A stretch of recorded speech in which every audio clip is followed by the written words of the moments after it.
This is Rare Lover here, and I am going to be doing a special feature. You see, Funky Kong, Funky Kong was recently unveiled for the upcoming game Mario Kart Wii. I was very surprised and happy for many reasons. One, I'm glad we got a third DKC character. And two, he has yet to appear in any real spin-offs. So, this should be very exciting. I will be giving you a history of Funky Kong in this video, because as I have seen, many people do not even know who Funky Kong is, embarrassingly enough. Some people I've even heard say they think he is a brand new character made simply for this game, which is just sad. So I am here to educate you about this fascinating character. So do it. So do it. Listen. Keep watching.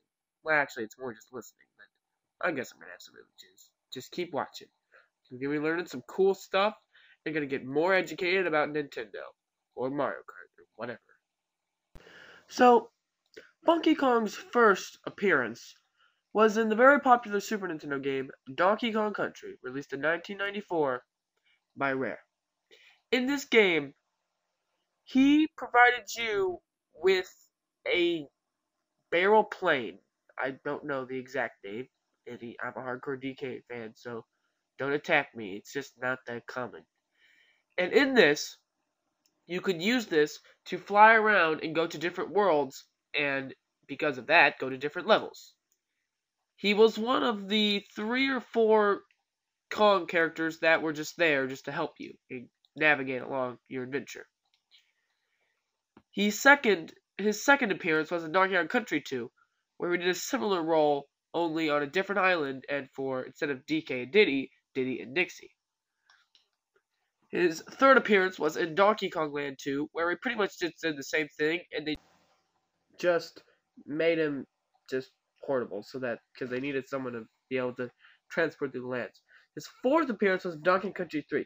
He played a little bit more of his role as, well, he was more important. Without him, you couldn't even beat the game. Although he did switch one other time in Donkey Kong 64. We'll get to that later. In this game, Funky Kong was a guy who built you your ships to progress through the level and reach new worlds and new areas and new levels and all that stuff. Other stuff, and he also gave Dixie Kitty in the very beginning, which you saw through text or if you read it in the manual. That was his fourth appearance. Now, he didn't appear until Donkey Kong 64, which was on the N64 and was the next big DK game. And he switched jobs. He went from the guy who you had to talk to and you had to do things for to just the guy who gave you your guns to just as a weapon, which you needed to progress through levels. Shooter kind of guy. Just better ammunition, pretty much. And he had a whole army kind of feel to him, from his theme to the look of his shop.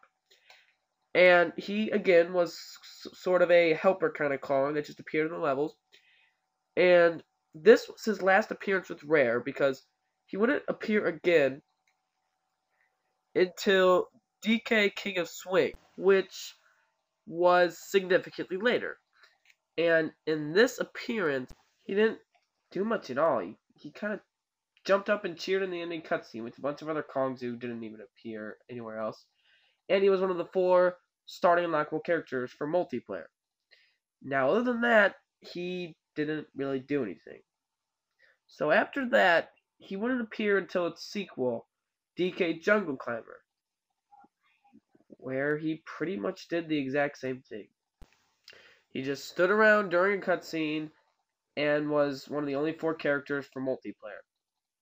Now, there was one appearance in between them, Donkey Konga 3, but that was only released in Japan, and it didn't even really matter. All you did was just see a monkey clapping his hands and beating bongos, but whatever. So, after that appearance in Jungle Climber, he appeared I think it's actually not even a month later, in Donkey Kong Barrel Blast, where he was one of the Kong playable characters. And I don't remember who his criminal counterpart was off the top of my head, but it doesn't matter. I think it was Cludge, if I had to guess. And other than that, he has not made an appearance, a physical appearance, until Mario Kart Wii. Although he did make a brief cameo appearance as a trophy in Super Smash Bros. Brawl. If you want to learn more about him, because I'm sure you probably have that game, just check it out and win it from the lottery. So that is the history of Funky Kong. I hope you've learned who he is, and I hope that we can all enjoy his playable appearance in Mario Kart Wii, which I am super excited for. And I'm sure you are too, otherwise you wouldn't be searching for Mario Kart Wii videos. Unless someone just posted this and you're like, yeah, I guess I'll just waste my time. Either way, whatever.